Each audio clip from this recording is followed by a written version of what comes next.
Quem pode curar os doentes? De A. Allen. Durante o seu ministério terreno, Jesus curou toda sorte de doenças e enfermidades entre o povo. Mateus capítulo 4, versículo 23. O glorioso ministério de libertação que foi iniciado por Jesus devia continuar através de seus discípulos, seguidores e crentes. Em Mateus capítulo 10, versículo 1, Jesus chamou os seus 12 discípulos e deu-lhes autoridade sobre espíritos imundos para os expelir e para curar toda sorte de doenças e enfermidades. Então, ele os enviou a pregar o reino de Deus e a curar os enfermos. Lucas capítulo 9, versículo 2. Depois disto, o Senhor designou outros 70 e os enviou em cada cidade e lugar. Lucas capítulo 10, versículo 1. Jesus ordenou que aqueles 70 pregassem o evangelho, mas isso não foi tudo o que ele ordenou que fizessem. Ele disse: curai os enfermos que nela houver e anunciai-lhes: a vós outros está próximo o reino de Deus. Lucas capítulo 10, versículo 9. No final dessa jornada, os 70 retornaram para Jesus com alegria, dizendo: Senhor, os próprios demônios se nos submetem pelo teu nome. Lucas capítulo 10, versículo 17. Antes de Jesus voltar para o céu, ele deixou com os seus seguidores a poderosa promessa: em verdade eu vos digo que aquele que crê em mim fará também as obras que eu faço, e outras maiores fará, porque eu vou para junto do Pai. João capítulo 14, versículo 12. Muitos pregadores que negam o poder operador de milagres de Jesus Cristo em sua igreja hoje admitem que Cristo curava os doentes, mas afirmam que os dias dos milagres já passaram e que os doentes não podem ser curados pelo poder de Deus hoje, porque Jesus se foi. Porém, Jesus afirmou claramente que sua partida não significaria o fim dos milagres, mas ao contrário, um aumento nos milagres. Sua última comissão àqueles que ele deixou para trás para continuar sua obra foi: ide por todo o mundo e pregai o evangelho a toda criatura. Quem crer e for batizado será salvo. Quem, porém, não crer será condenado. Estes sinais hão de acompanhar aqueles que creem. Em meu nome expelirão demônios. E se impuserem as mãos sobre os enfermos, eles ficarão curados. Marcos capítulo 16, versículos 15 ao 18. Mateus acrescenta: ensinando-os a guardar todas as coisas que vos tenho ordenado, e eis que estou convosco todos os dias, até a consumação do século. Mateus capítulo 28, versículo 20.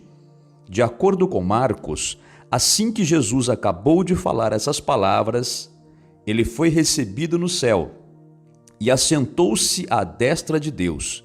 E eles, ou seja, os discípulos a quem ele deu esta comissão, tendo partido, pregaram em toda parte, cooperando com eles o Senhor e confirmando a palavra por meio de sinais que se seguiam. Marcos, capítulo 16, versículos 19 e 20. Isso foi em cumprimento à sua promessa em Mateus, capítulo 28, versículo 20. Ainda que, de fato, seja verdade que Jesus esteja no céu, certamente é bíblico dizer que ele ainda está com aqueles que creem e pregam o seu evangelho, pois ele disse que estaria até a consumação do século. Jesus está com eles, confirmando a sua palavra com os mesmos sinais se seguindo, os quais estão listados em Marcos capítulo 16, versículos 17 e 18. Após Cristo ter subido ao céu, a igreja nasceu no dia de Pentecostes, Atos capítulo 2. Essa igreja, cheia do poder do Espírito Santo e revestida com os dons do Espírito, continuou o mesmo ministério que Cristo havia começado. Vemos em Atos capítulo 3, versículo 2. Era levado um homem coxo de nascença, o qual punham diariamente à porta do templo chamada Formosa. Quando Pedro e João chegaram perto, disseram: "Olha para nós." Pedro continuou: "Não possuo nem prata nem ouro, mas o que tenho, isso te dou. Em nome de Jesus Cristo, o Nazareno, anda." Atos capítulo 3, versículo 6. Pedro o tomou pela mão e o levantou, e imediatamente seus pés e tornozelos se fortaleceram. De um salto se pôs em pé, passou a andar e entrou com eles no templo, saltando e louvando a Deus. Atos capítulo 3, versículo 8. Aqui vemos os seguidores de Jesus, cheios do Espírito, continuando o mesmo ministério glorioso de libertação, mesmo após Jesus ter retornado ao céu. As pessoas ficaram cheias de assombro e maravilhadas diante deste grande milagre que testemunharam. Elas pensavam, assim como fazem muitos membros de igreja hoje, que, já que o próprio Cristo saiu da terra, elas não mais veriam milagres. Muitos deles começaram a atribuir divindade àqueles através de cujas mãos o milagre havia sido operado. Pedro, com rara, mas louvável humildade, parou-os imediatamente respondendo-lhes: "Israelitas, por que vos maravilhais disto? Ou por que fitais os olhos em nós, como se pelo nosso próprio poder ou piedade o tivéssemos feito andar? Pela fé em o nome de Jesus é que esse mesmo nome fortaleceu a este homem que agora vedes e reconheceis. Sim, a fé que vem por meio de Jesus deu a este saúde perfeita na presença de todos vós." Atos capítulo 3, versículos 12 e 14. Nenhum homem tem este poder em si mesmo, mas este poder está disponível para todo crente. O próprio Cristo não usou nenhum poder que não estivesse disponível aos seus seguidores. As coisas que Jesus fez enquanto esteve na terra foram feitas como um modelo àqueles que ele deixou no mundo para completar a obra que ele havia começado. Veja 1 Pedro, capítulo 2, versículos 21 ao 24. Os dons do Espírito, listados em 1 Coríntios, capítulo 12, e os mandamentos de Cristo aos seus seguidores cobrem todos os milagres que Cristo já operou. Ele não usou nenhum poder que não tenha deixado disponível aos seus seguidores até a consumação do século. Estevão era um diácono da igreja primitiva, mas ele era cheio de graça e poder e fazia prodígios e grandes sinais entre o povo. Atos capítulo 6, versículo 8. Filipe, outro dos primeiros diáconos, desceu a Samaria e pregou a Cristo ali. As multidões atendiam unânimes às coisas que Filipe dizia, ouvindo-as e vendo os sinais que ele operava, pois os espíritos imundos de muitos possessos saíam gritando em alta voz, e muitos paralíticos e coxos foram curados. Atos capítulo 8, versículos 6 e 7. 29 anos após a ascensão de Cristo, Paulo ainda estava curando os doentes. Atos capítulo 28, versículos 8 e 9. Ainda que Paulo não estivesse entre aqueles que ouviram a comissão e as promessas de Jesus no Monte das Oliveiras antes de ter subido aos céus, Deus, pelas mãos de Paulo, fazia milagres extraordinários a ponto de levarem aos enfermos lenços e aventais do seu uso pessoal, diante dos quais as enfermidades fugiam de suas vítimas e os espíritos malignos se retiravam. Atos capítulo 19, versículos 11 e 12. Aqui podemos introduzir uma palavra de advertência.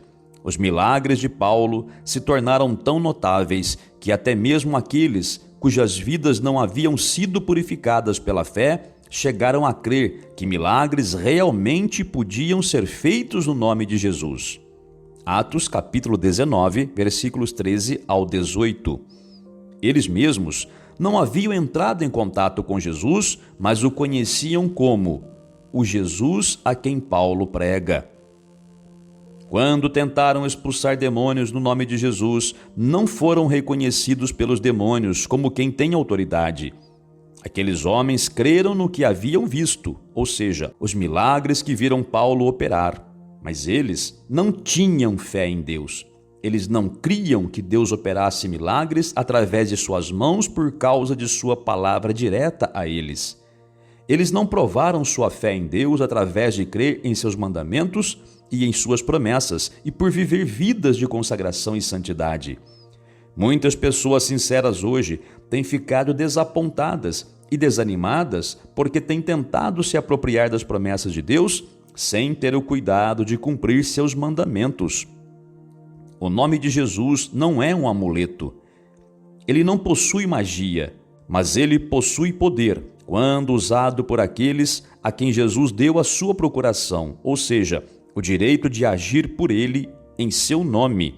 Isto inclui todos aqueles que verdadeiramente creem e agem sobre toda a palavra de Deus. A igreja primitiva era uma igreja poderosa porque os seus membros criam em Deus. Eles criam num viver santo porque Deus disse: sede santos. 1 Pedro, capítulo 1, versículo 16. Eles tinham medo de pecar, pois viram o pecado revelado através do dom do discernimento e os mentirosos caíram mortos por causa de seu pecado. Atos, capítulo 5. Eles criam que podiam fazer milagres em nome de Jesus porque ele disse: aquele que crê em mim fará também as obras que eu faço. João capítulo 14, versículo 12.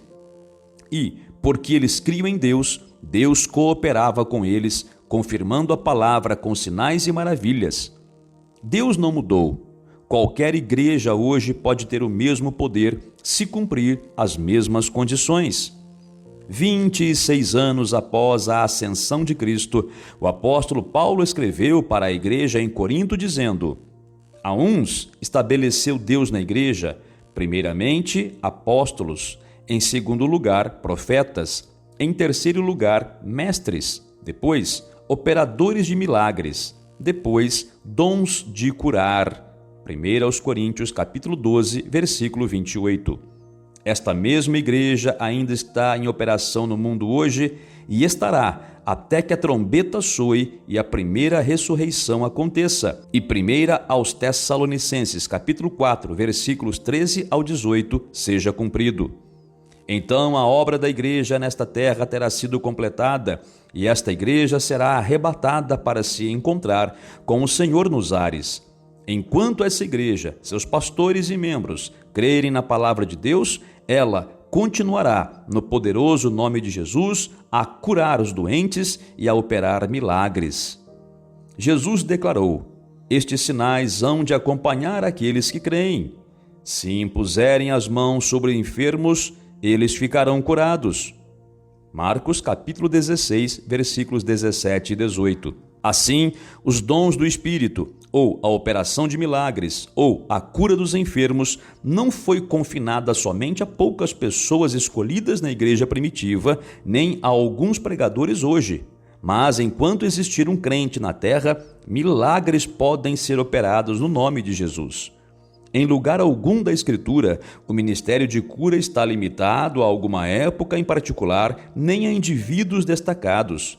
Até mesmo no Antigo Testamento, era o plano de Deus que todos aqueles que ele havia posto como pastores sobre o seu povo curassem os doentes. Ai dos pastores de Israel! A fraca não fortalecestes, a doente não curastes, a quebrada não ligastes. Ezequiel, capítulo 34, versículos 2 e 4. Havia mais poder nos ossos mortos de Eliseu do que existe em alguns pregadores que estão bem vivos hoje. Segundo livro dos Reis, capítulo 13, versículo 21. Ainda que somente um homem tenha sido curado por entrar em contato com os ossos de Eliseu, isso ainda é mais do que pode ser dito do tempo de vida inteiro de muitos hoje que chamam a si mesmos de pastores do rebanho de Deus. Se Deus ficou tão desgostoso com os pastores de Israel que não curaram os doentes, qual deve ser sua atitude com relação aos pastores da sua igreja do Novo Testamento, a qual, tendo a sua comissão para fazer as obras que ele fez, não somente se recusam a curar os enfermos, mas criticam e perseguem aqueles que curam? Havia mais poder na sombra de Pedro do que nos corpos de muitos daqueles que afirmam ser seus sucessores em ministrar a igreja de Jesus Cristo. Atos capítulo 5. Havia mais poder nos lenços e aventais que entraram em contato com o corpo de Paulo do que em grandes grupos religiosos fundamentalistas hoje. Atos capítulo 19, versículos 11 e 12. Deus mudou? Não. A igreja que Jesus comprou com seu sangue ainda está operando milagres e curando os doentes. Aqueles que ousam crer nas promessas de Deus e se firmam em sua palavra podem ainda, no nome de Jesus, curar os doentes. Deus deu àqueles que creem autoridade sobre todos os demônios e para curar as doenças. Lucas capítulo 9, versículo 1. Muitos dirão que somente Deus tem autoridade sobre os demônios e para curar doenças. Em certo sentido, isto é verdade. Mas também é verdade que Deus escolheu delegar esta autoridade ao seu Filho. Aceitando esta autoridade do Pai, Jesus, durante o seu ministério terreno, ordenou aos demônios, espíritos imundos e doenças que se retirassem. Eles reconheceram a autoridade de Jesus e o obedeceram. Antes de Jesus voltar ao céu, ele delegou esta mesma autoridade àqueles que creem em seu nome. E isso dá ao verdadeiro crente o direito de usar o nome de Jesus para fazer petições a Deus e para dar ordens aos demônios e às doenças. Veja João, capítulo 14, versículos 10 ao 14. O propósito de Jesus em tomar esta providência era para que sua obra continuasse em sua ausência. Quando o crente aceita esta autoridade e usa o nome de Jesus reverentemente deste modo, o efeito é o mesmo, como se o próprio Jesus tivesse falado, pois Deus escolheu honrar tais orações e comandos. O crente não tem poder de si mesmo e não pode fazer nada em seu próprio nome, mas todas as coisas estão sujeitas ao nome de Jesus. Aqueles que tentam usar este nome sem estar qualificados para usá-lo, ou seja, crendo e sendo obedientes a Jesus, não somente verão que não há resultado, mas podem ser penalizados por falsificação, como foram os 7 filhos de Seva. Atos capítulo 19, versículos 14 ao 16. Existem muito poucas escrituras que se referem a orar pelos doentes. Na maioria dos casos, poucas palavras de comando, faladas por alguém com autoridade, era tudo o que era preciso. Jesus não orava pelos doentes, ele curava os doentes e ordenava aos demônios que saíssem. Pedro e João não oraram pelo homem que estava junto à porta formosa do templo. Eles ordenaram, em nome de Jesus Cristo de Nazaré, que ele se levantasse e andasse. Atos capítulo 3, versículo 6. Paulo primeiro orou e então impôs suas mãos sobre o pai de Públio e o curou. Atos capítulo 28, versículo 8. Os demônios e as doenças ainda estão sujeitos às ordens dadas em nome de Jesus por aqueles que creem. Desde o dia em que reconhecemos esta verdade na palavra de Deus, temos visto multidões libertas dos demônios e livres de todo tipo de doenças ao nosso comando. Esses casos incluem cânceres, bócios, tumores, problemas de sinusite, tuberculose, asma, doenças do coração e muitas outras. Não dizemos que isto é evidência de um dom especial, nem de um favor especial da parte de Deus. É feito em nome de Jesus e pela autoridade que Deus prometeu àqueles que creem. Ainda que, na maioria dos casos, a palavra de comando, no nome de Jesus, é tudo o que é necessário para trazer libertação, há algumas escrituras que provam a necessidade de oração em alguns casos. Se, após você ter passado pela fila de cura, mãos terem sido impostas sobre você e tenha sido ordenado que sua doença saísse, você ainda não recebe a libertação? Não hesite em se aproveitar da provisão em Tiago, capítulo 5, versículos 14 ao 16. O seu fracasso em ser liberto pode ser o resultado de um pecado não confessado. Se esse for o caso, confesse suas faltas e peça aos presbíteros de confiança que orem por você para poder ser liberto tanto da doença quanto do pecado. Quando Miriam foi ferida de lepra como resultado de seu pecado contra Moisés, ela e seu irmão Arão suplicaram a Moisés para orar por ela. Ele clamou a Deus: ó Deus, rogo-te que a cures. Números capítulo 12, versículo 13. O verdadeiro crente no Senhor Jesus Cristo está ciente que Deus não curará um pecador não arrependido, nem um inimigo da cruz.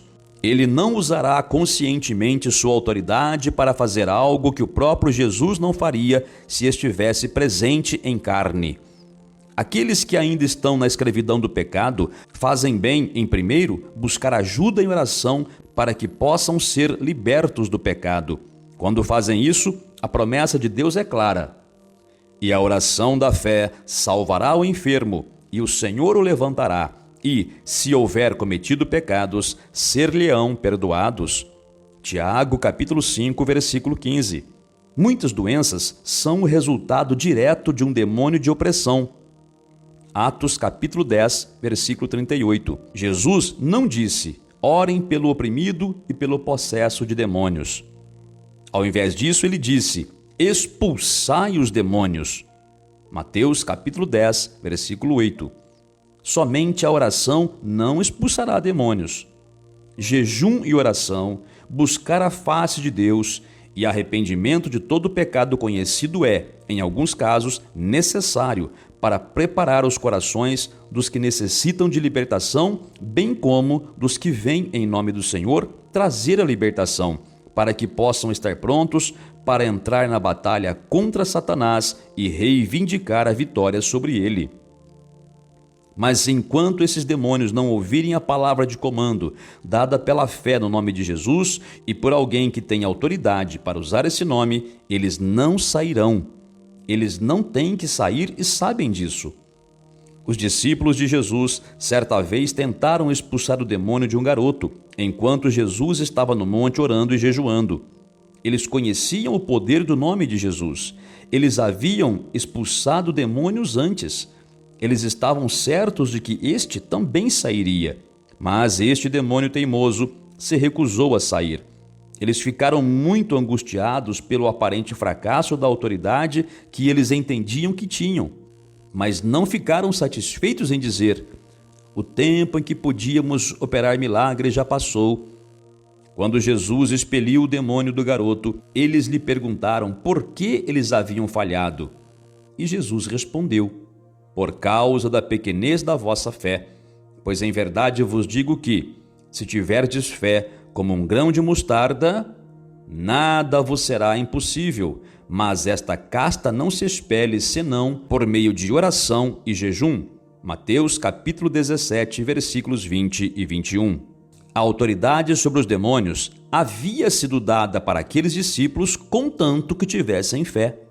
Quando permitiram que a fé ficasse dormente por causa da falta de comunhão com Deus, eles ficaram impotentes. A fé precisa ser alimentada com frequentes momentos de estar a sós com Deus, com todas as exigências da carne postas de lado, ou seja, tempos de jejum e oração, a fim de que se possa estar forte para vencer o poder de Satanás e libertar aqueles que estão oprimidos e possuídos pelo diabo.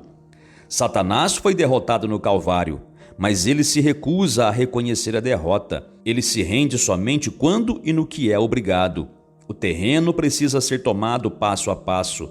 Para ser capaz de fazer isso, o ministro cheio do Espírito Santo hoje precisa ter uma fé explícita na vitória do Calvário sobre Satanás, precisa viver uma vida sem contato com o pecado, não deve estar interessado com nenhum ganho pessoal, mas representar a justiça de Deus contra Satanás. Em sua vida não deve haver nada da carne que não esteja crucificado. Então, e somente então, Satanás admitirá a sua derrota. É surpreendente que algumas boas pessoas hoje desejem exercer este poder, contudo, rejeitem a fonte desse poder, o batismo no Espírito Santo.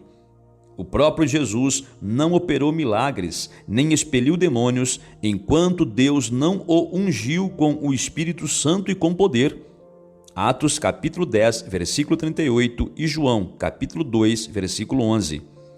A promessa de Jesus aos seus discípulos foi: mas recebereis poder ao descer sobre vós o Espírito Santo.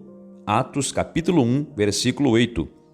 Se o próprio Jesus não tentou fazer esta obra sozinho e encorajou os seus discípulos a esperar até que o Espírito Santo viesse revesti-los com poder do alto antes de tentar fazer esta obra, certamente aqueles que clamam por este poder e autoridade sobre os demônios e as doenças hoje deveriam primeiramente ser cheios com o Espírito. A igreja primitiva era uma igreja poderosa porque era uma igreja cheia do Espírito, centrada em Deus e temente a Deus. O crescimento fenomenal daquela igreja de 120 pessoas registrada em Atos capítulo 1, versículo 15, subiu para 3.000 pessoas em Atos capítulo 2, versículo 41, depois para 5.000 pessoas em Atos capítulo 4, versículo 4, e para multidões em Atos capítulo 5, versículo 14, pode ser atribuído a uma coisa somente: o poder sobrenatural de Deus estava operando. Os dons do Espírito estavam em operação. A igreja amava a Deus, não se atrevia a pecar e era cheia do Espírito Santo. Somente quando Deus puder encontrar um grupo de pessoas que correspondam a esta descrição hoje, é que o avivamento virá a este mundo cego pelo pecado, controlado pelo homem, autossuficiente, que rejeita Cristo, cheio de louco prazer, inclinado aos filmes de cinema, um mundo fumante, bebedor de cerveja, enlouquecido pelo álcool e drogas e confinado para o julgamento. Quando a igreja novamente levantar a sua voz em harmonia com Deus, como fez a igreja primitiva, quando ela clamar: agora, Senhor, olha para as suas ameaças e concede aos teus servos que anunciem com toda a intrepidez a tua palavra, enquanto estendes a mão para fazer curas, sinais e prodígios, por intermédio do nome do teu santo servo Jesus. Atos capítulo 4, versículos 29 ao 30, então Deus ouvirá do céu, e o avivamento varrerá a nossa terra como nos dias passados. Multidões novamente serão salvas, cheias com o Espírito Santo e curadas pelo poder de Deus. Deus não retirou a delegação de sua autoridade sobre os demônios e as doenças daqueles que creem nele, em seus mandamentos e promessas e agem na fé.